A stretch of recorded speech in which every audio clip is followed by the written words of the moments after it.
राहुल गांधी और प्रियंका गांधी, क्या कांग्रेस की रणनीति जो बनी है, बीजेपी चौंक गई है? राहुल और प्रियंका पर कांग्रेस की रणनीति ने बीजेपी को चौंका दिया है। क्या अमेठी और रायबरेली और उसको लेकर कांग्रेस का फैसला आने वाले समय में उत्तर प्रदेश और पूरे देश की सियासत पर बड़ा फर्क लाने जा रहा है? नामांकन के साथ रोड शो की तैयारी चल रही है, लेकिन अब भी बहुत सारे रहस्य हैं जिस पर पर्दा गिरना बाकी है। नमस्कार, मैं हूं प्रेम कुमार। प्रणाम इंडिया में आपका बहुत बहुत स्वागत है। बहुत व्यस्त हैं, पूरा देश व्यस्त है, कांग्रेस भी व्यस्त है, बीजेपी भी व्यस्त है।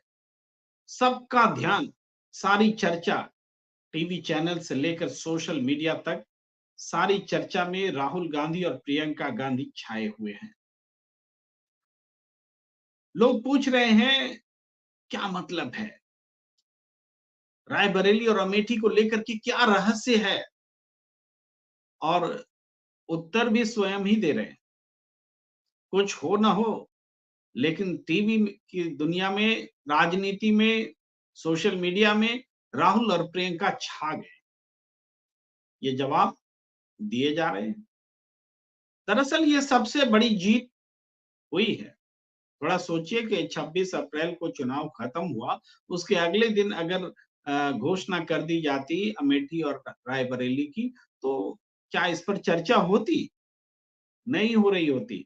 लेकिन जिस तरीके से अ, चीजों को समय आने पर कह करके टाला गया और उस पर सस्पेंस बढ़ता गया। बीजेपी भी अपनी रणनीति तय नहीं कर पा रही थी। क्या करें? आखिरकार बीजेपी ने रायबरेली में आज अपने उम्मीदवार का ऐलान कर दिया। अमेठी में पहले से तय है और बहुत सारे कयास लगाए जा रहे थे। राहुल गांधी ये सोच रहे हैं, प्रियंका गांधी ये सोच रही हैं, मल्लिकार्जुन खड़गे का ये सोचना है, रणनीति ये बन रही है, तमाम बातें हो रही थी और तरह-तरह के परमुटेशन कॉम्बिनेशन थे।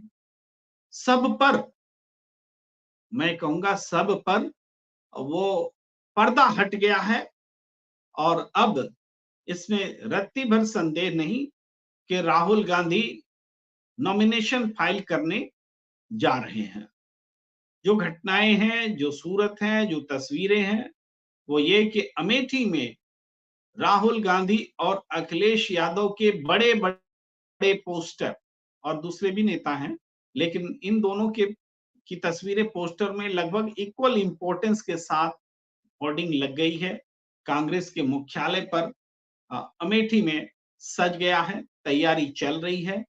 कल रोड शो होना है, कल नॉमिनेशन फाइल होना है, ये सारी बातें एक तरफ हैं। लेकिन साथ-साथ ये भी बता दूं कि यही तैयारी रायबरेली में नहीं दिख रही है। तो क्या मतलब लगाया जाए? क्या रायबरेली में प्रियंका गांधी के चुनाव लड़ने को लेकर अब भी सस्पेंस बना हुआ है? जब तक औपचारिक घोषणा नहीं की जाएगी, सस्पेंस बना हुआ है। अब तक राहुल गांधी के चुनाव लड़ने को लेकर के या प्रियंका गांधी के भी कोई ऑफिशियल घोषणा नहीं है, लेकिन जो कार्यक्रम है उसके मुताबिक सोनिया गांधी, राहुल गांधी, प्रियंका गांधी सुबह लखनऊ फ्लाइट ले रहे हैं, लखनऊ जा रहे हैं और ये हवाई जहाज से जाएंगे, हो सकता है चार्टर्ड प्लेन से जाएं, लेकिन ये तैयारी लखनऊ उतरने की है, लखनऊ जाने की है। वहां से फुर्सतगंज जाएंगे और वहां से आप समझ सकते हो सकता है डायरेक्ट फुर्सतगंज में ही उतरे, लैंड करें और वहां से ये मूवमेंट होगा। तो इसके माने मतलब को देखें तो राजनीति में आज अमेठी को लेकर के बहुत बड़ी चर्चा रही। मैं स्वयं भी, चूंकि 2 दिन पहले मेरी राहुल गांधी से मुलाकात हुई थी। इस वजह से कई चैनलों में, कई नेशनल चैनल्स में मुझसे भी ये बात जानने की कोशिश की गई कि आपने क्या पढ़ा, आपने क्या सुना, जो राहुल गांधी से बातचीत हुई उसमें क्या लगा। इसको मैं थोड़ा विस्तार से अपने दर्शकों के बीच शेयर करना चाहता हूं कि राहुल गांधी से जब 2 दिन पहले यानी 30 अप्रैल को मेरी मुलाकात हुई, 9 बजे से 10:45 तक हम थे साथ में, चाय हुआ, नाश्ता हुआ, बातचीत हुई और उस दौरान जो बातें सामने आई, एक प्रश्न आया कि क्या राहुल गांधी जी आप अमेठी में चुनाव लड़ने जा रहे हैं? एक और प्रश्न आया कि राहुल जी आपको अमेठी में चुनाव लड़ने जाना चाहिए और साथ में राम मंदिर भी जाना चाहिए, या तो नॉमिनेशन फाइल करने से पहले या नॉमिनेशन फाइल करने के बाद। तो हम ये दूसरा प्रश्न आपको इसलिए जोड़ रहे हैं क्योंकि उससे मतलब निकालने में सुविधा हो। राहुल गांधी ने कहा कि मैं तो शिव भक्त हूं, बस। तो अब इसमें हम ये मतलब निकालने के लिए स्वतंत्र हैं कि राहुल गांधी राम मंदिर नहीं जा रहे हैं। लेकिन क्या अमेठी में आपको चुनाव लड़ना चाहिए? इस पर वो मुस्कुराते हैं, हंसते हैं और हंसते हुए कहते हैं कि आपको जल्दी पता लग जाएगा। तो अब ये समझिए, इसमें नकारात्मक बात नहीं है, नकारात्मक नहीं बोल रहे, मतलब किसी बात को नॉन अफर्मेटिव, स्वीकार नहीं करने वाली बात नहीं है। तो इसका मतलब है कि राहुल गांधी राम मंदिर नहीं जाएंगे, ये बात तो उन्होंने संकेत दे दिया, लेकिन अमेठी नहीं लड़ेंगे ऐसा उन्होंने संकेत नहीं दिया था। ये 2 दिन पहले की बात मैं कह रहा हूं। यानी तब भी कांग्रेस नेतृत्व के मन में यह स्पष्ट था कि अमेठी में हम चुनाव लड़ेंगे। राहुल गांधी के मन में यह स्पष्ट था। 2 दिन पहले की मेरी स्वयं की उनसे बातचीत के आधार पर मैं कह रहा हूं कि ये स्पष्ट था कि अमेठी में राहुल गांधी लड़ेंगे। लेकिन नहीं लड़ेंगे ये स्पष्ट नहीं था, लड़ेंगे इसका संकेत साफ था। मतलब वो अपने मुंह से नहीं बोल रहे थे, ये हमारे ऊपर था कि हम उनके जेस्चर से, पोस्चर से, उनके बात आंसर देने के अंदाज से, मैंने पहले ही कहा 2 प्रश्नों में दोनों के अंदाज से हम ये मतलब निकाल रहे थे कि राहुल गांधी जरूर लड़ेंगे। लेकिन आधिकारिक पुष्टि आज भी नहीं हुई, मगर जो सिम्टम्स हैं, जो किशोरी लाल जी ने जो कहा है कि किशोरी लाल शर्मा जी ने कि आ रहे हैं, रोड शो की तैयारी हो रही है, पर्चे भरे जा रहे हैं, पर्चों के सेट खरीद लिए गए हैं। तो ये सारी बातें बताती हैं कि राहुल गांधी चुनाव लड़ रहे हैं। रायबरेली से प्रियंका गांधी लड़ेंगी कि नहीं लड़ेंगी, आज भी मैं कहने की स्थिति में नहीं हूं, क्योंकि आबोहवा ये कह रही है कि राहुल और प्रियंका दोनों लड़ेंगे और ये बात भी आ रही है कि सोनिया गांधी जी ने कहा है दोनों को। लेकिन किसने देखा है, किसने सुना है, कौन है गवाह जो सोनिया गांधी ने कहा है और आपको पता चल गया? इस तरीके से देखें तो प्रियंका गांधी रायबरेली में लड़ेंगी, इसको लेके पुख्ता तौर पर नहीं कह सकते, लेकिन लोकल जो हवा है, क्योंकि सब लोग जा रहे हैं, लेकिन सब लोग के जाने से भी ये मतलब नहीं निकलता कि वो लड़ेंगे। तो फिर रायबरेली में लड़ेगा कौन, ये भी प्रश्न है। हालांकि थोड़ी देर पहले ये भी प्रश्न उठाए जा रहे थे, मैं एनडीटीवी में अभी थोड़ी देर पहले बैठा हुआ था, 9 से 9:30 के बीच में। वहां पत्रकार सीनियर जर्नलिस्ट भी कह रहे थे कि अमेठी से लड़ेंगे या रायबरेली से लड़ेंगे राहुल गांधी या प्रियंका, या दोनों स्वैप कर लेंगे सीटें, इसको लेकर स्थिति साफ नहीं। लेकिन प्रोग्राम खत्म होते होते स्थानीय संवाददाताओं की रिपोर्ट के बाद ये कहने को चैनल विवश हुआ, ये मानने को हम विवश हो गए कि नहीं, अमेठी से तो राहुल गांधी ही लड़ रहे हैं, ये पक्का, क्योंकि लोकल रिपोर्टर रिपोर्ट दे रहा है, पोस्टर लग गए, फॉर्म खरीद लिए गए, रोड शो की तैयारी है, तो अब बाकी क्या रह जाता है? ऑफिशियल घोषणा ही तो सब चीज नहीं होती है। तो राहुल गांधी अमेठी से चुनाव लड़ रहे हैं, इसमें अब कोई संदेह नहीं है।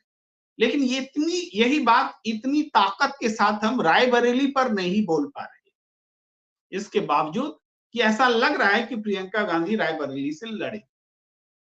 प्रियंका गांधी के लिए ये डेब्यू है, पहला चुनाव है, और राहुल गांधी के लिए अमेठी एक ऐसा चुनाव है जो उनको अपनी सीट फिर से हासिल करनी है, और नहीं लड़ना इसका एक खास और गलत संदेश जाता। लड़ने से पार्टी आसपास के इलाकों में एक पूरी रणनीति बदल जाती है। ये बात सच है कि अमेठी में स्मृति ईरानी के लिए बहुत मुश्किल है, बहुत मुश्किल है। पिछले बार लगभग 50,000 का फर्क था, लेकिन इस बार जितनी एंटी इनकम्बेंसी है, राहुल गांधी क्या किसी भी कांग्रेस के उम्मीदवार के सामने वो मुश्किल में पड़ती। हाँ, एक नैरेटिव सेट होता कि राहुल नहीं लड़ रहे हैं तो एक अलग किस्म का तो हो सकता है उसका लाभ मिलता, लेकिन आज की तारीख में प्रियंका क्षमा कीजिए, स्मृति ईरानी बहुत जबरदस्त एंटी इनकम्बेंसी से गुजर रही है, उनको वहां जीतना बहुत मुश्किल है, तो राहुल गांधी तो निश्चित रूप से जीते। और दूसरा है कि रायबरेली, तो रायबरेली प्रियंका गांधी नहीं लड़े इसका कोई कारण नहीं दिखता, सिवाय इसके कि जो बात कही जाती है कि राहुल गांधी जी का मानना है कि दोनों सीटें भाई बहन ना लड़े, इसके अलावा कोई ये नहीं है। तो दोनों सीटें भाई बहन ना लड़े, मैं भी एक थोड़ा हिपोथेटिकल आपसे बात करता हूं कि राहुल गांधी ने जो बातें आई कि उन्होंने तय किया कि नहीं लड़ेंगे, ऐसी भी चर्चा हुई थी, तो वो अपने बारे में तो फैसला ले रहे थे कि नहीं लड़ेंगे, लेकिन प्रियंका गांधी को तो नहीं बोलते ना कि आप मत लड़िए। तो इसको देखते हुए उन्होंने अपने बारे में सोचा होगा। तब पार्टी ने कहा कि नहीं, राहुल अगर प्रियंका अमेठी से नहीं लड़ेंगे तो इसका मैसेज सही नहीं जाएगा।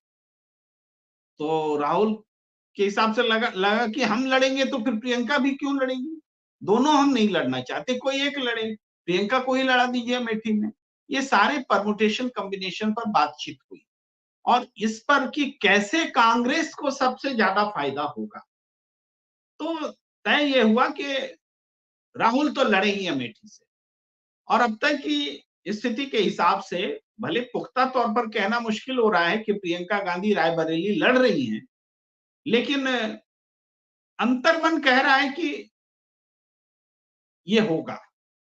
अंतर्मन कह रहा है कि ये होगा, यानी प्रियंका गांधी को डेब्यू मिलेगा, क्योंकि और किसी जगह से प्रियंका गांधी चुनाव लड़े ऐसा दिखता नहीं। फिर तो ऑप्शन रहता है जाके बनारस में लड़िए, तो बनारस में लड़ने का ऑप्शन था तो पिछली बार क्यों नहीं लड़ा? बहुत सारे सवाल उठेंगे। और अजय राय जी लड़ रहे हैं तो इस बार भी लड़ने दीजिए, फिर बहुत सारे सवाल उठेंगे। तो हमें लगता है कि अब चूंकि कल अभी से कुछ घंटे बाद चुनाव का पर्चा भरा जाना है, तो प्रियंका गांधी अब पर कोई बड़ा रिस्क अब नहीं लिया जाएगा कि यहां आजमाइए वहां आजमाइए। एक सुरक्षित सीट है, और उस सीट से प्रियंका गांधी डेब्यू कर सकती है। एक और बात है कि रायबरेली की सीट कांग्रेस अध्यक्ष की सीट है।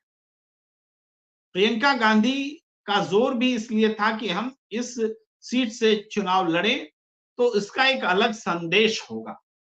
कांग्रेस अध्यक्ष वाली सीट प्रियंका गांधी लड़ रही हैं। हालांकि राहुल गांधी वहां से लड़ते तो यह संदेश नहीं होता। राहुल गांधी भी कांग्रेस के अध्यक्ष रह चुके हैं, लेकिन वो अमेठी में सांसद भी रह चुके, जबकि प्रियंका गांधी एक उम्मीद पैदा करती है, वो पार्टी का लीडरशिप भी आगे संभाल सकती है, ये संदेश जाता है। तो इस कारण से मुझे लगता है कि प्रियंका गांधी को रायबरेली से चुनाव लड़ना चाहिए और प्रियंका गांधी को लड़ाने के लिए इस वजह से भी तैयार हुआ होगा कि पार्टी को एक युवा अध्यक्ष भी तो चाहिए। भाई मल्लिकार्जुन खड़गे के बाद कौन कांग्रेस का अध्यक्ष की अध्यक्षता संभालेगा, तो प्रियंका गांधी संभाल सकती है। तो ये एक संदेश देने के लिए भी ये जरूरी है। अब तक जो हमने बातें की, ये कांग्रेस की अंदरूनी बातों को हमने सामने रखा कि कांग्रेस कैसे सोच रही है, ऐसे सोच रही है, वैसे सोच रही है। अब एक दूसरे एस्पेक्ट पर मैं बात करूंगा कि बीजेपी को इस चौंकाने वाली रणनीति ने कैसे बैकफुट पर लाया है, इस पर मैं अभी बात करूंगा। लेकिन कुछ प्रतिक्रियाएं मैं लेना चाहता हूं, और प्रतिक्रियाएं हैं कि जैसे मैं यहां से ये करता हूं, ऑपरेट करता हूं जरा। जैसे विजय गोयल जी लिख रहे हैं कि राहुल गांधी जिंदाबाद, अमेठी मांगे राहुल गांधी। आईएस पटेल जी लिख रहे हैं नमस्कार प्रेम सर जी, आपको भी नमस्कार। जीवन जी लिख रहे हैं राहुल प्रियंका से डरते हैं। ये सब हिपोथेटिकल बहुत सारी बातें मार्केट में है। सच ये है कि दोनों भाई बहन के बीच अटूट मोहब्बत है, अटूट स्नेह है, बहुत जबरदस्त एक समन्वय है। इसको बहुत कम लोग जानते हैं, लेकिन बाहर में कह दिया जाता है। जो कोई भी राजनीति करता है तो उसकी एक टीम बनती है, टीम बनी है, टीम अलग अलग होती है, लेकिन इसका मतलब ये नहीं कि टीम अलग है तो लड़ रहे हैं। हर पार्टी में होता है, मैं इससे सहमत नहीं हूं। विजय राम जी कह रहे हैं नमस्कार, आपको भी नमस्कार। राहुल गांधी लिख रहे हैं सतीश कुमार। इसी तरीके से मीनू दत्ता जी लिख रही हैं देश की शान गांधी परिवार जिंदाबाद। एलआर भारती जी लिख रहे हैं मोदी अति संभावित हार से हताश हैं, कुछ भी कह रहे हैं। किसी प्रधानमंत्री को छोड़िए, कोई छुटभैया नेता भी यह नहीं कह सकता है कि कांग्रेस जनता की भैंस छीन ले। ये भारती जी कह रहे हैं भैंस पर बात आ गई है, बात सही है। एक बेचैनी पैदा हो गई है भारतीय जनता पार्टी के सामने। तीसरे दौर का चुनाव सामने है, और तीसरे दौर का चुनाव इतना महत्वपूर्ण है कि समझिए जो सीटें हैं उसमें 90% सीटें बीजेपी के पास है, और उसमें गुजरात का चुनाव भी है, उसमें महाराष्ट्र की सीटें भी हैं, बिहार की सीटें भी है, दूसरे सब सारी सीटों को मिलाइए तो लगता है कि इस बार तीसरे चरण में भी बीजेपी को बड़ा डेंट लगने वाला है। अगर तीसरे चरण में भी यही ट्रेंड बरकरार रहा तो बीजेपी तो तीसरे चरण में ही सत्ता से बाहर जाती हुई दिखेगी, या उसके करीब सत्ता से बाहर जाने के करीब नजर आएगी। ये बहुत महत्वपूर्ण पड़ाव है, बहुत महत्वपूर्ण चुनाव है। मैं आगे प्रतिक्रिया लेता हूं। इससे पहले वाली आयुष पटेल जी की, दुनिया के सबसे बड़े लोकतंत्र और सबसे बड़ी सत्ताधारी पार्टी का नेता जो अपने आप को महामानव मानता है, वह लोगों को भैंस का डर दिखाकर वोट मांग रहा है। इसे कहते हैं अकल बड़ी या भैंस। आईएस पटेल जी ने शानदार डायलॉग लिख दिया है, सभी मंदिर और भगवान का कॉपीराइट साहेब के पास है, इनके जैसा भक्त दूसरा कोई नहीं है ब्रह्मांड में। ऐसा एके जी लिख रहे हैं। और विजय राम जी लिख रहे हैं कि राहुल गांधी का लड़ना निश्चित हो गया है। यह खबर राहुल गांधी के प्रस्तावक के हवाले से शीतल सिंह ने बताया है, लेकिन प्रियंका के बारे में मीटिंग चल रही है तथा रायबरेली कार्यालय के बाहर बड़ी फोटो लगी है। आपकी अपडेट सही है विजय जी।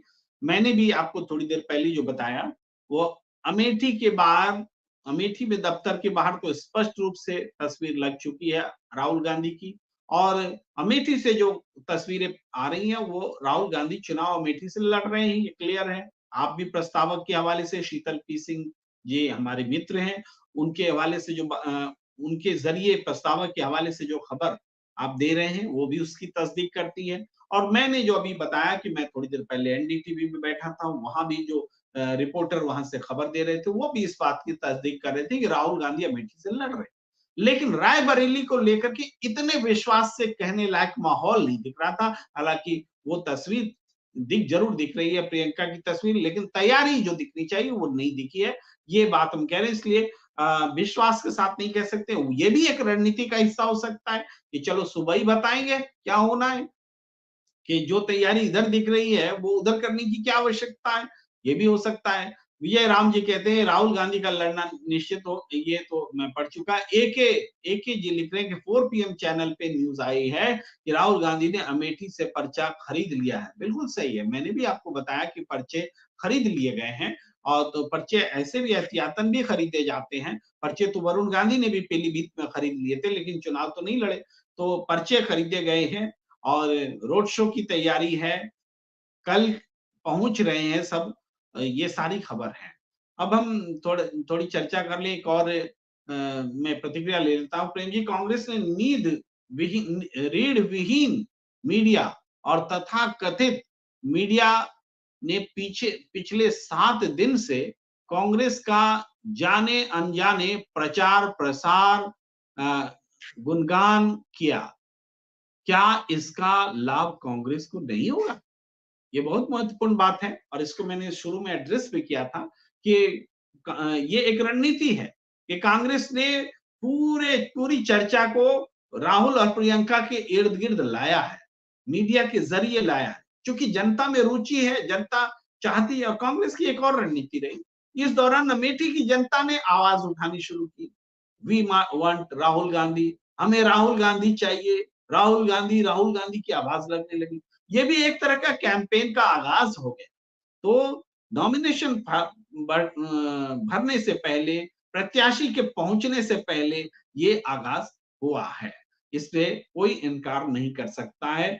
आगे हम कुछ और प्रतिक्रिया लेते हैं। आईएस पटेल जी लिख रहे हैं कि राहुल गांधी के लीगल एडवाइजर द्वारा कंप्लीट पर्चा भर दिया गया है, प्रस्तावक ने खुद बताया लोकल पत्रकार को। बिल्कुल ये सारी बातें पुष्टि कर रही हैं। विजय राम जी कहते हैं भाजपा शीर्ष नेतृत्व के प्रस्ताव को वरुण गांधी के ठुकरा देने के बाद जल्दी में प्रत्याशित घोषित करना पड़ा है। एक शहमात का खेल निश्चित रूप से चल रहा था। वरुण गांधी को लेकर के कांग्रेस से भी लड़ने की बात चल रही थी या कही जा रही थी। कांग्रेस के समर्थन या इंडिया गठबंधन के समर्थन से बतौर निर्दलीय उम्मीदवार संभावनाएं देखी जा रही थी, और बीजेपी की तरफ से भी उनको ऑफर था कि आप प्रियंका गांधी के खिलाफ रायबरेली से लड़िए। लेकिन वरुण गांधी अगर लड़ते तो कांग्रेस की रणनीति अलग होती। वरुण गांधी ने बिल्कुल लड़ने से मना किया तो कांग्रेस के लिए थोड़ा और आसान हो गया, और बीजेपी के लिए नई रणनीति बनाना मुश्किल हुआ। हालांकि चर्चा जरूर चलेगी, नूपुर शर्मा को प्रियंका गांधी के खिलाफ खड़ा किया जाए, लेकिन नूपुर शर्मा ने भी संभवतः इसमें रुचि नहीं ली, और राहुल और बीजेपी ने उसी प्रत्याशी को रिपीट किया जो पिछले बार रायबरेली में लड़े थे। तो ये सारी चीजें हैं। पिंकू कुमार लिख रहे हैं मैंने सर पहले ही बता दिया था कि राहुल गांधी जी बाद में घोषणा करेंगे, जिससे अमेठी के साथ उसके आसपास माहौल बनाएंगे। आप बहुत सही विश्लेषण करते हैं पिंकू कुमार जी, आपका बहुत बहुत आभार। हमारे दर्शक की जो मंडली है, हमारे जो दर्शकों की टोली है, ये राजनीतिक विश्लेषण में बिल्कुल महारत हासिल रखती है, और लगातार हमें से हमारे बीच के दर्शक जो बात कहते हैं वो सही होती है। तो यही एक चर्चा का महत्व है, चर्चा की से होने वाली जागरूकता का भी महत्व है। हम सब एक दूसरे को टीच कर रहे होते हैं। राहुल गांधी जिंदाबाद सुनील शुक्ला जी लिख रहे हैं, और आई एम दैट लिख रहे हैं both siblings are an example before all of us, they are truly very graceful and loving. और इसी तरीके से नमस्कार प्रेम जी, हर्षित कुमार जी लिख रहे हैं नमस्कार भाई, मोहन मोहम्मद सिराज लिख रहे हैं, और सन्नी सन्नी वाय ने लिख रहे हैं पाकिस्तान भी आ गया सर। हाँ बिल्कुल, पाकिस्तान भी आ गया। मैं ऐसे 2 डिबेट का हिस्सा आज बना हूं, एक रिपब्लिक भारत पर, एक इंडिया डेली पर भी, कि पाकिस्तान आया इस चर्चा में। और इसके अलावा मैं चर्चा करूं कि सन्नी वाई ने लिख रहे हैं पाकिस्तान भी आ गया, और एक ये लिख रहे हैं कि साहब ने गुजरात में भाषण दिया है कि 2 भैंस होगा तो उसमें से 1 भैंस कांग्रेस ले जाएगी, क्या ये कोई कॉमेडी करने का टाइम है? बहुत अच्छा सवाल। पिंकू कुमार लिख रहे हैं मोदी जी आज गुजरात में पाकिस्तान को ले आए अपने भाषण में, सब लोग चौंक रहे हैं पाकिस्तान के आने पर। महाभारत में कौन जीत रहा है सर? महाराष्ट्र में, क्षमा कीजिए, महाराष्ट्र में कौन जीत रहा है?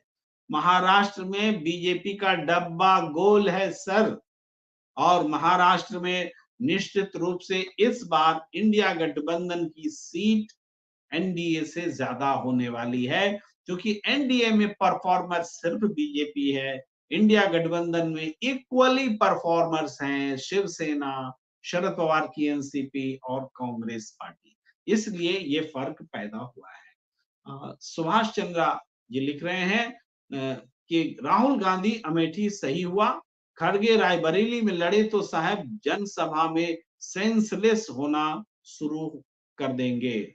ये बात समझ में नहीं आई। साहब, अच्छा साहब जनसभा में, साहब सेंसलेस होना शुरू कर देंगे, ऐसा आप पूरी तरह से समझ में आ गई आपकी बात, क्या आप कहना चाह रहे हैं। तो हो सकता है, इस बात को हम इनकार नहीं कर रहे हैं। ये जो चौंकाने वाला फैक्टर जो कांग्रेस दे रही है, हो सकता है कि प्रियंका गांधी को ना लड़ाया जाए। मैं एकदम ठीक कुछ घंटे बाकी रह गए, उस समय भी मैं कह रहा हूं और विश्वास के साथ प्रियंका गांधी रायबरेली से लड़ेंगी, ये बात मैं आज नहीं कह रहा हूं, आज के सारे डेवलपमेंट देखने समझने के बाद। तो ये इंपॉर्टेंट पॉइंट है। लेकिन जो भी होना है कल होना है।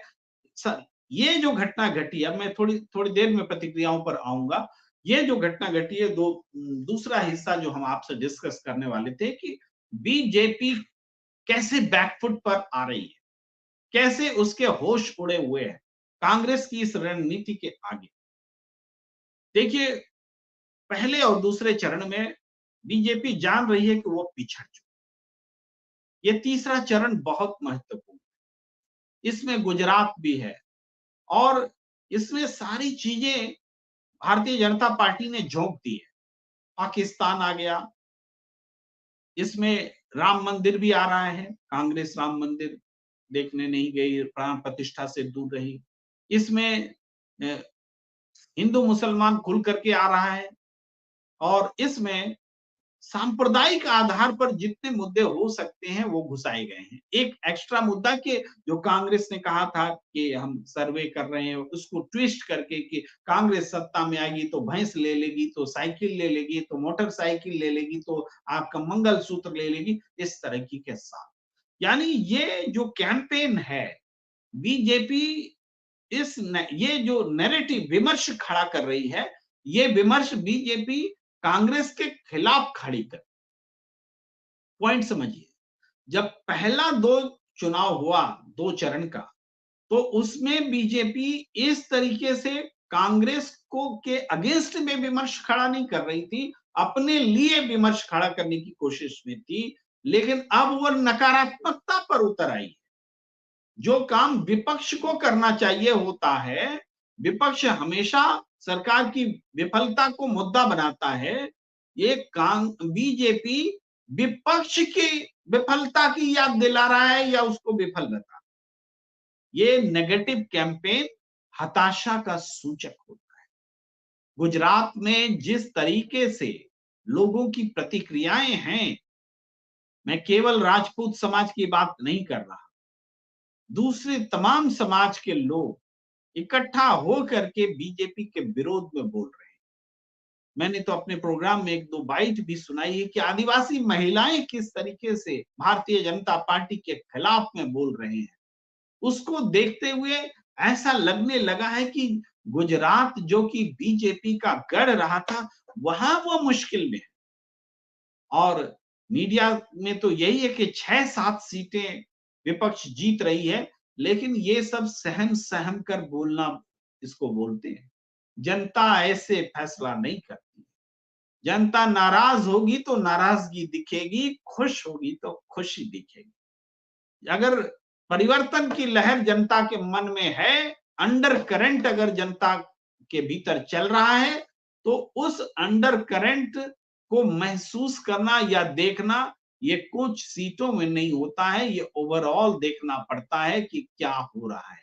उस हिसाब से देखें तो गुजरात में जबरदस्त अंडर करंट चल रहा है और भारतीय जनता पार्टी मुश्किल में पड़ी। ये वो चरण है। इस समय अगर उत्तर प्रदेश भी गड़बड़ा गया तो क्या होगा? क्योंकि उत्तर प्रदेश वो प्रदेश है जहां 80 सीटें हैं, बीजेपी के पास 65 सीटें हैं और बीजेपी यहां से गेन करके अपने आप को वो हिपोथेटिकल 400 पार के का समा बांधना चाहती है। लेकिन वो तो 400 पार खुद ही भूल चुकी है, अब बोल भी नहीं रही है। अब तो एनडीए की सरकार बोला जाने लगा है। अब बीजेपी की सरकार नहीं, मोदी की गारंटी भी खत्म हो गई।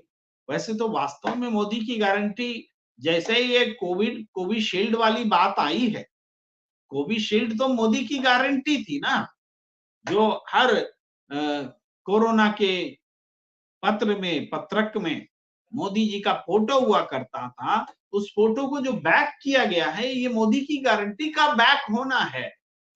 तो मोदी की गारंटी अगर बैक हो रही है, तो आप समझ लीजिए कि मुंह से, अब जुबान से मोदी की गारंटी निकलने वाली नहीं है। इसके संदेश सिर्फ बीजेपी में नहीं, बीजेपी के सहयोगी दलों के लिए भी बहुत बुरे होने वाले हैं। देखिए, पीलीभीत में बीजेपी ने प्रयोग किया, वरुण गांधी को टिकट नहीं दिया। क्या पीलीभीत बीजेपी जीत लेगी? मुश्किल है। मथुरा जैसी सीट जहां हेमा मालिनी खड़ी है, जीतना मुश्किल है। मेरठ जैसी सीट जहां नकली राम चुनाव लड़ रहे थे, सीरियल वाले, हार तय है। इसी तरीके से कई सीटों पर वो आरएलडी जो सहयोगी दल है, 2 सीटों पे लड़ रही है, बिजनौर और आपको बागपत। दोनों सीटों में एक भी सीट अगर आरएलडी निकाल ले तो बहुत बड़ी उपलब्धि हो। मुजफ्फरनगर, जो बीजेपी को गेन होना था कि आरएलडी आ जाएगी साथ में तो हम जीतेंगे, मुजफ्फरनगर में हार तय लग रही है। तो पहले दूसरे फेज का ये लक्षण है।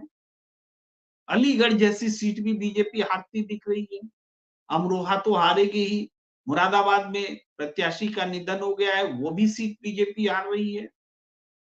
तो इसके बाद वाला जो चरण है, उस पर बहुत बड़ा मनोवैज्ञानिक दबाव पड़ने वाला है इस घटना से। अगर ये नहीं होता, अगर राहुल गांधी और प्रियंका गांधी नहीं लड़ती, तो क्या होता उस बारे में बहुत बातें की जाती।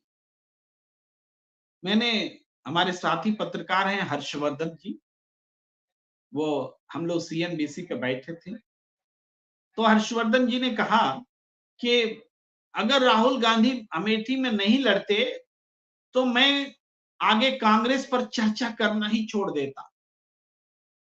मेरी बारी आई तो मैंने जवाब दिया कि हर्षवर्धन जी, ये जो आपने हिपोथेटिकल थॉट रखा है, मैं एक और हिपोथेटिकल थॉट रखता हूं कि अगर राहुल गांधी ने अमेठी नहीं लड़ने का फैसला किया हुआ होता और वाराणसी में जाके नरेंद्र मोदी को चुनौती देने का फैसला किया होता, तब भी क्या आप वही बोलते?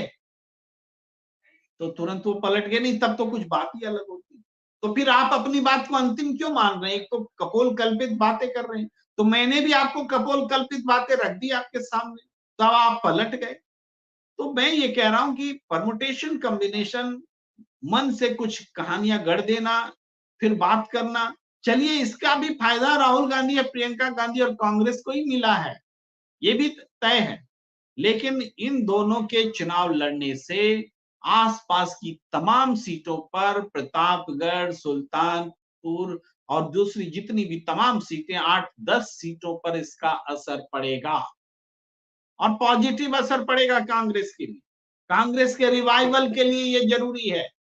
और प्रियंका गांधी लड़े ना लड़े, लेकिन उनकी जगह अगर मल्लिकार्जुन खड़गे लड़ गए तो ये कांग्रेस के लिए और भी बेनिफिशियल हो सकता है, क्योंकि तब जातिगत समीकरणों को साधती हुई कांग्रेस दिखेगी। और अब प्रियंका गांधी अगर लड़ती हैं तो ये पर्सनालिटी कल्ट के हिसाब से आसपास की सीटों को साधती हुई कांग्रेस नजर आएगी। दोनों के अपने अपने फायदे हैं, लेकिन कौन सी रणनीति कांग्रेस को भी सूट करती है और बीजेपी को हार्म पहुंचाती है, इस पर कांग्रेस काम कर रही है। इस पर ये चौंकाने वाली रणनीति सामने आ रही है। तो मैं एक बार फिर लौटता हूं अपने दर्शकों की प्रतिक्रियाओं के साथ, आना चाहता हूं, कुछ कम ही प्रतिक्रिया लूंगा, जो लेटेस्ट अभी आए हैं वही लेता हूँ। प्रेम जी, मोदी से डरपोक पीएम विश्व के इतिहास में आज तक न हुआ है, शायद ही हो, ये कह रहे हैं।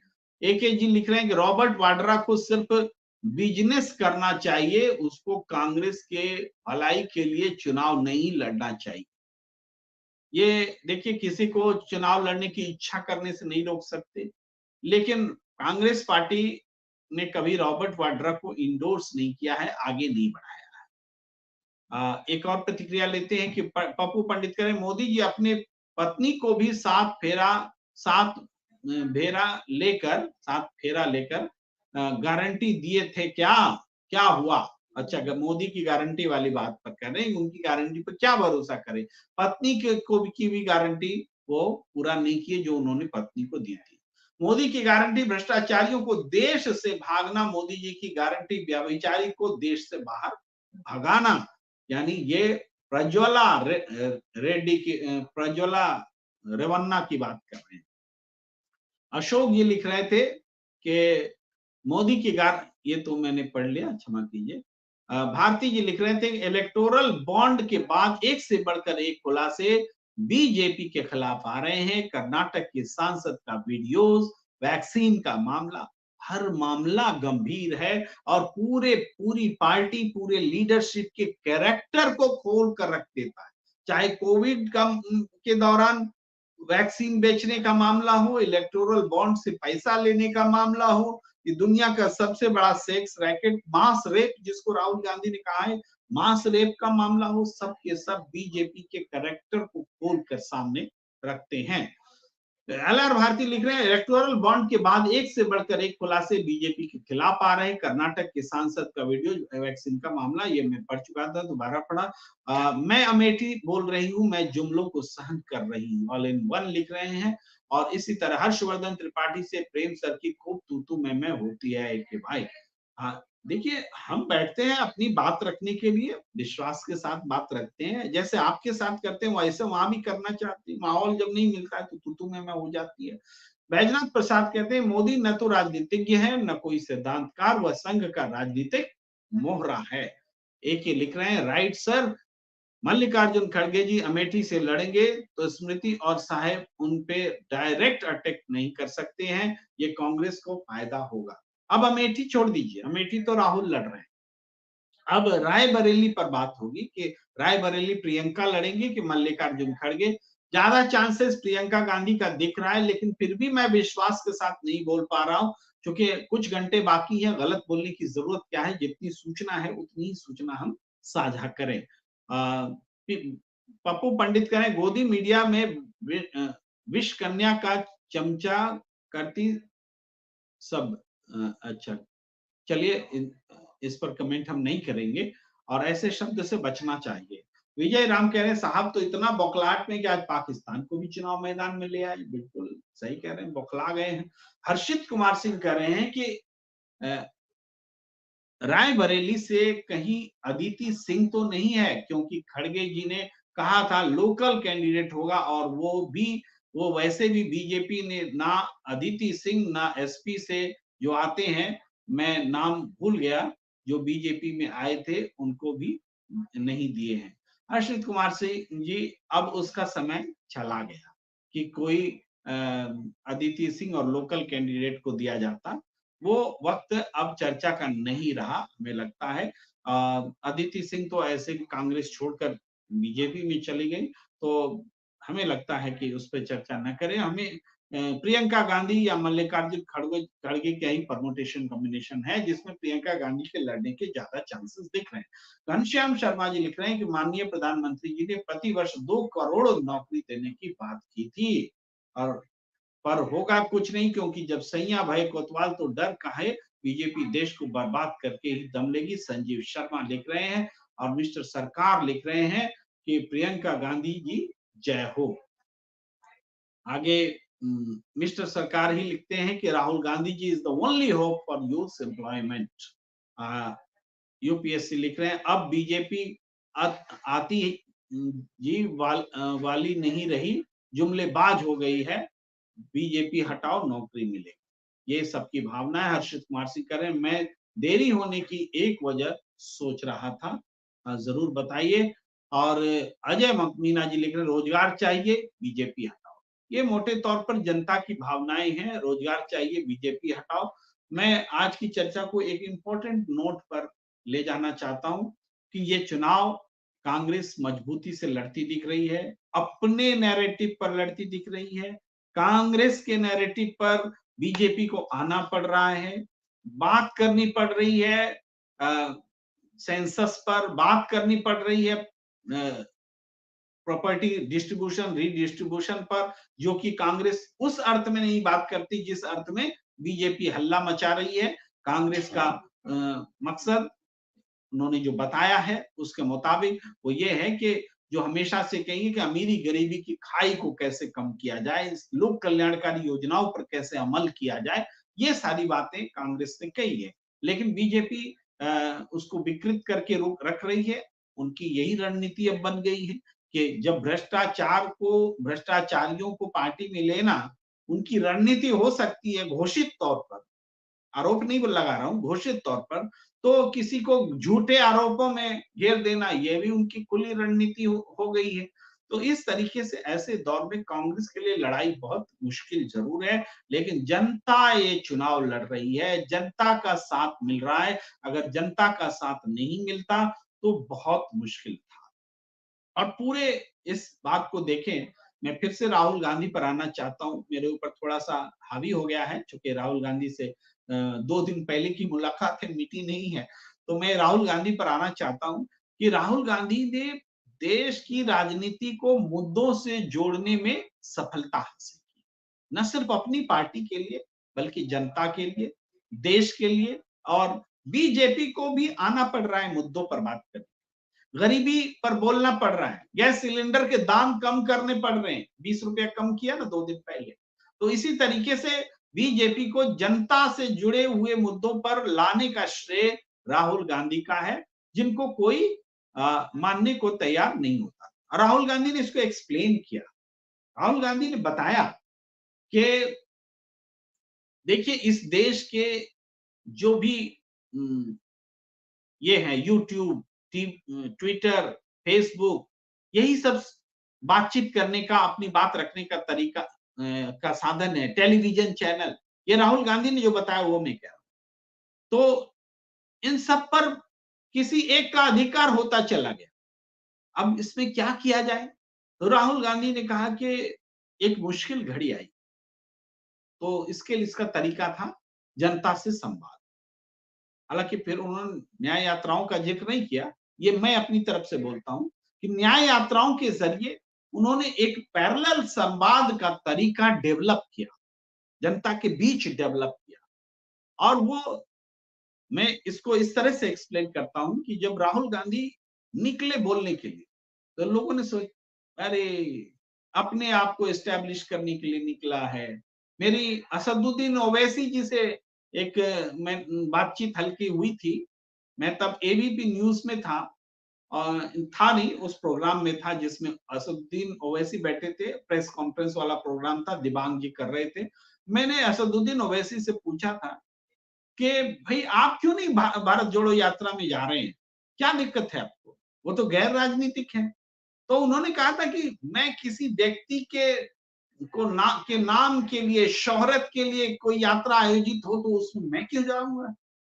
ये बात याद आ गई तो मैंने जिक्र कर दिया।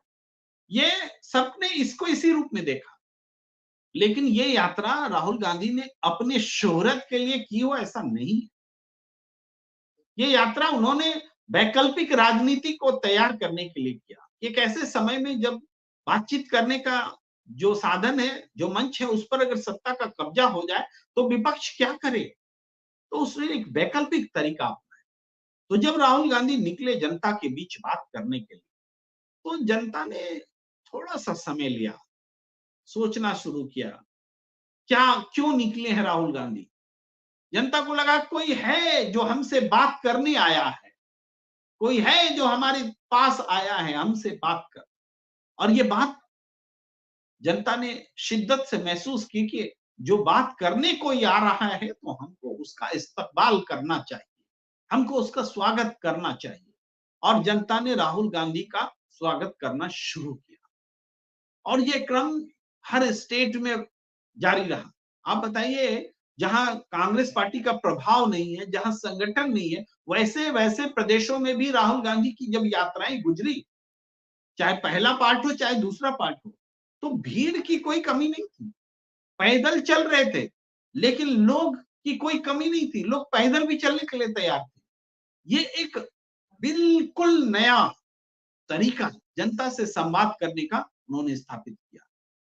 जब जनता ने देखा कोई आया है बात करने, तब उन्होंने सुनना शुरू किया, क्या बात करना चाहते हैं, और इन्होंने बात करना शुरू किया।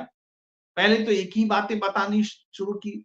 हमारे कई पत्रकार मित्र बोलते थे, अरे राहुल गांधी को सुनने में बोर हो जाते हैं, वो वही बात बार-बार बोलते हैं। लेकिन वो बात बार-बार हम जो रोज सुनते हैं उनके लिए था, लेकिन जिस इलाके में जा रहे थे उस जनता के लिए वो पहली बार ही था। उन्होंने बात कही, जनता के दिमाग में बात आई कि एक व्यक्ति आम लोगों के लिए बेचैन है, उसके हितों के की चिंता कर रहा है। देश का मतलब आम जनता है, देश का मतलब केवल भौगोलिक सीमा नहीं है, जनता के बिना देश नहीं हो सकता है। ये सारी बातें उन्होंने दिखलाई। मणिपुर गए राहुल गांधी। भाई मणिपुर जाना कोई मजाक बात है? जान जोखिम में डाल करके जाना इसको कहते हैं। वो भी जिस परिवार में 2-2 शहादतें हो चुकी हों, उस परिवार का एक व्यक्ति एकदम अगर पहुंच जाता है, प्रशासन सुरक्षा देने को तैयार नहीं था। नहीं आइए आप कह रहा था, फिर भी अ, राहुल गांधी पहुंचे। राहुल गांधी पहुंचे, उन्होंने मणिपुर जैसे इलाके में पूरे, अगर राहुल गांधी मणिपुर नहीं जाते तो कोई खबर आ नहीं रही थी देश के मीडिया में, टीवी पर भी नहीं आ रही थी, ना अखबारों में आ रही थी, विदेश में खबरें आ रही थी। तब राहुल गांधी ने जब मणिपुर की यात्रा की, उसके बाद वो देश का मुद्दा बना। यानी एक मुद्दा जो जेन्युइन था, जनता की आवाज। आपने खिलाड़ियों को सुना नहीं? मणिपुर के खिलाड़ी मेडल लेकर के रो रहे हैं कि कोई, हम अपने प्रधानमंत्री से अपील करना चाहते हैं कि आप जाइए, हमारे बच्चे भूखे, हमारे बच्चे स्कूल नहीं जा रहे। एक खिलाड़ी मेडल हाथ में रख करके आंसुओं से सराबोर होकर के जब बोल रहा है, तो राहुल गांधी के मणिपुर जाने का महत्व समझ में आता है। चुनाव एक दिन में नहीं बदला है, ये बातें धीरे धीरे धीरे धीरे जनता के मन में जमा हुई हैं। और दूसरी तरफ जो छद्म वातावरण था कि हम जीरो टॉलरेंस ऑन करप्शन, सबसे बड़ी राष्ट्रवादी पार्टी, सबसे बड़ी सांस्कृतिक पार्टी, सबसे बड़ी हिंदुत्ववादी पार्टी, सबसे बड़ा रामवादी पार्टी, श्री राम को मानने वाली, सबकी पोल खुल गई भाई। हिंदुत्व के नाम पर हमने देखा कि भाई सबसे बुरी हालत तो हिंदुओं की ही हुई है।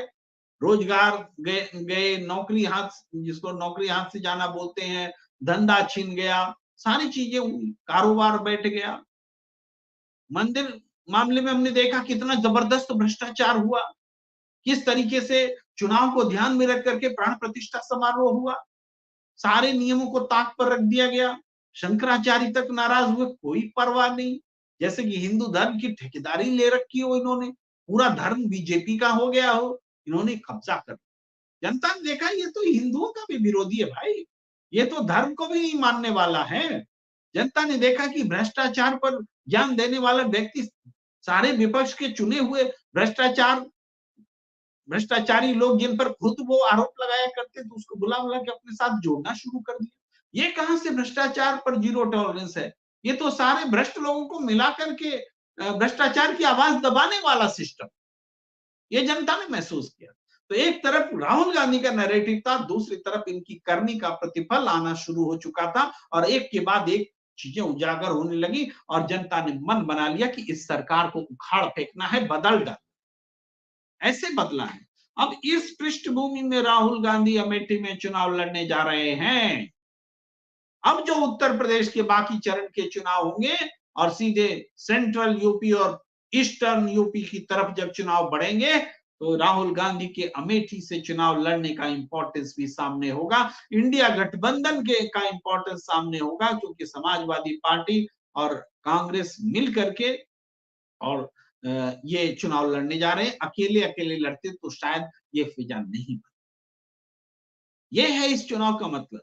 हम कुछ घंटे रह गए हैं, जरूर हम लोग इंतजार करते हैं कि रायबरेली में क्या होता है, लेकिन ये तो आप मानेंगे कि राहुल गांधी ने बीजेपी को पानी पिला दिया।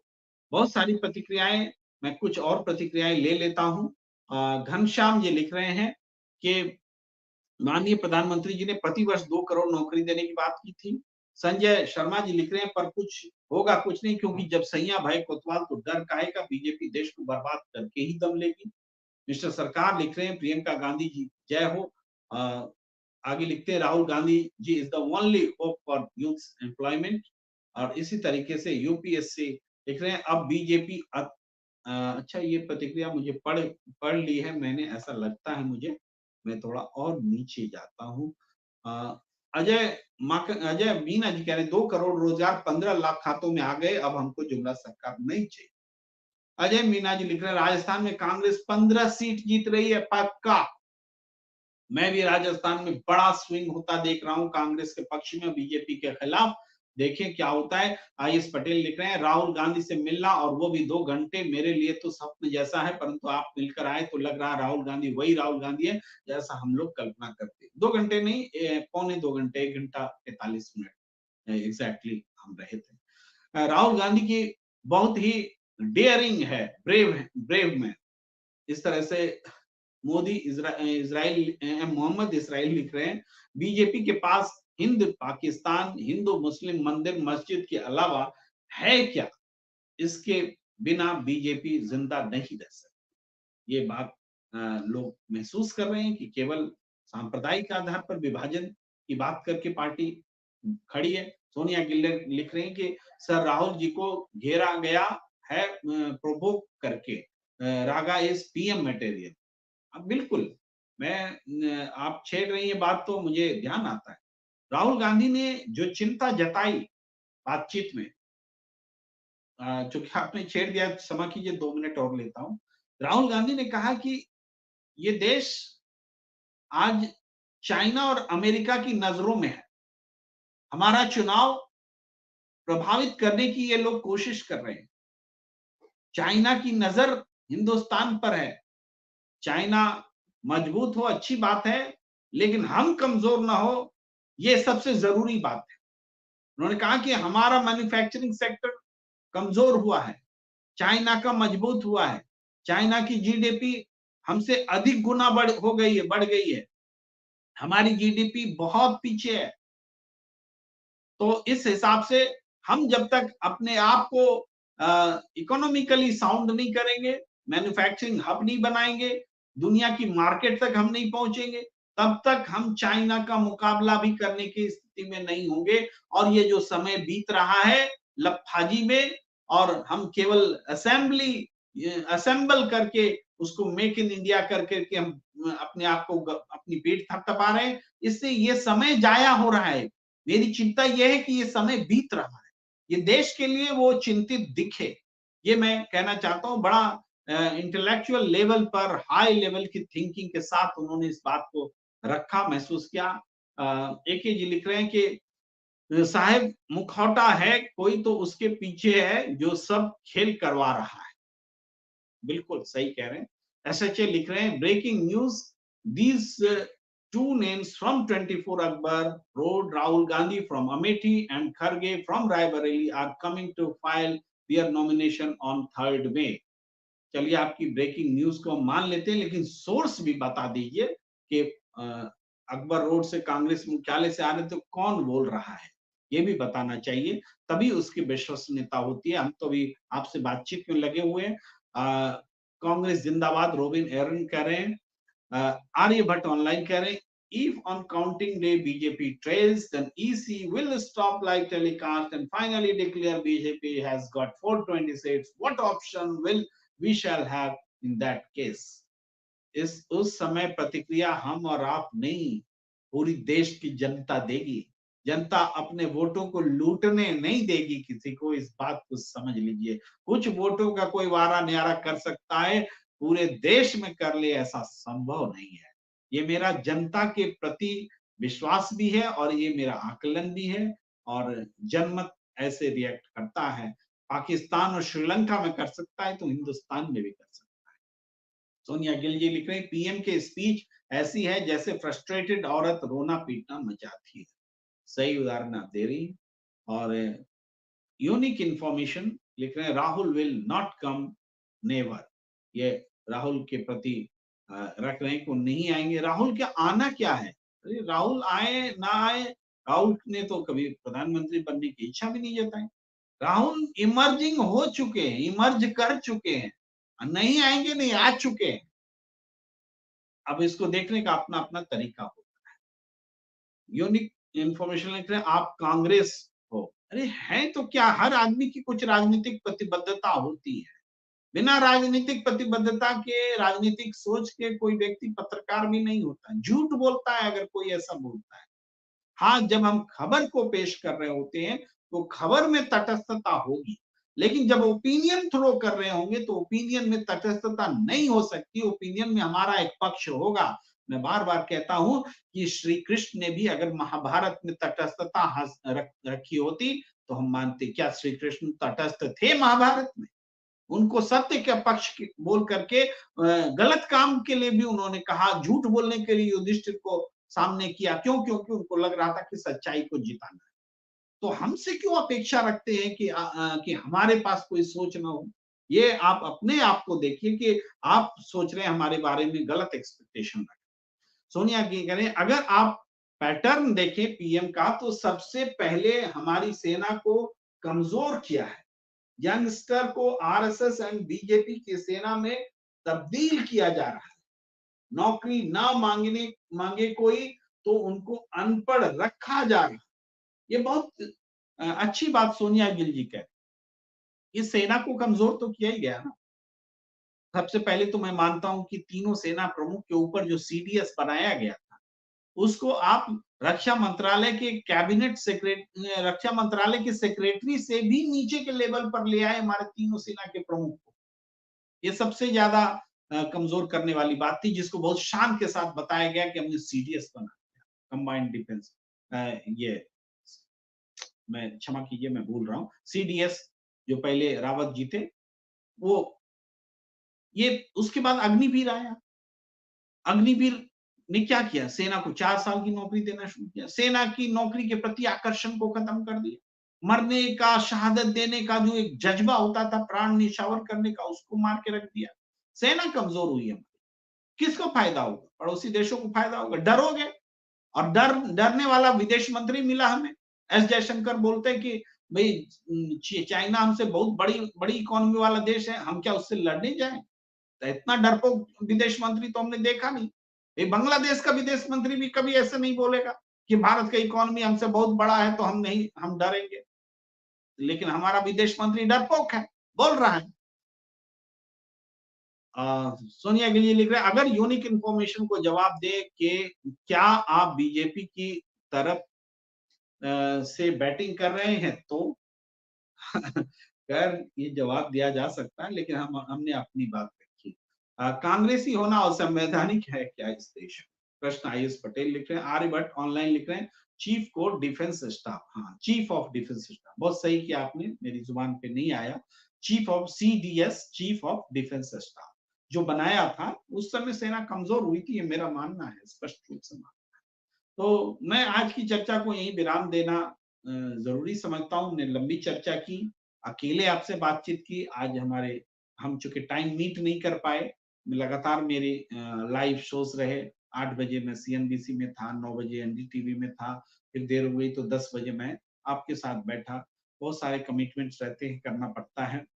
उससे पहले भी बहुत सारे डिबेट्स में रहा, दिन भर घर से बाहर रहा, लेकिन ये बात करना बहुत जरूरी थी, इसलिए मैंने टाइम को बहुत ज्यादा महत्व नहीं दिया। और निश्चित रूप से हम कल फिर बात करेंगे, सुबह में भी चर्चा होगी, बात होगी, और जो भी अपडेट होगा उसके साथ हम हाजिर रहेंगे। चुनाव की से जुड़े हुए विश्लेषण और खबरों को हम लेकर आते रहेंगे। हमें दीजिए इजाजत।